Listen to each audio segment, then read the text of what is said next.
Sunday होय Monday असा जर अंडा भात ताटात असेल तर काय अजिबात सुट्टी द्यायची नाही. जो दणका द्यायचा शेवटच, कारण झालंच होतं तेवढं जबराट. मग या की खायला.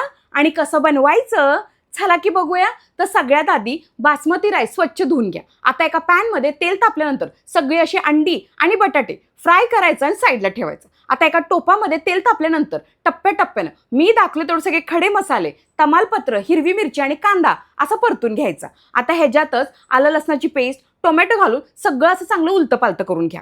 त्याच्यानंतर लाल मिरची पावडर, धना पावडर, हळद, चिकन बिर्याणी मसाला घालून असं चांगलं तेल सुटेपर्यंत परतून घ्या. आता ह्याच्यात स्वच्छ धुतलेलं बासमती राईस घालायचं आणि पुन्हा एकदा सगळं असं एकजीव करून घ्या. आता ह्याच्यात बादलीभर पाणी, फ्राय केलेले बटाटे, अंडी, चवीनुसार मीठ घालून सगळं असं एकजीव करून घ्या. आणि हाय फ्लेमवरती आधी भात शिजवा, त्याच्यानंतर असं स्लो फ्लेमवरती शिजवा. बघा कसला भारी अंडा भात झालाय. आता सगळीकडनं असं कोथिंबीर इसकटून ऊन आहे तवरच द्या दणका आणि लावा हजेरी.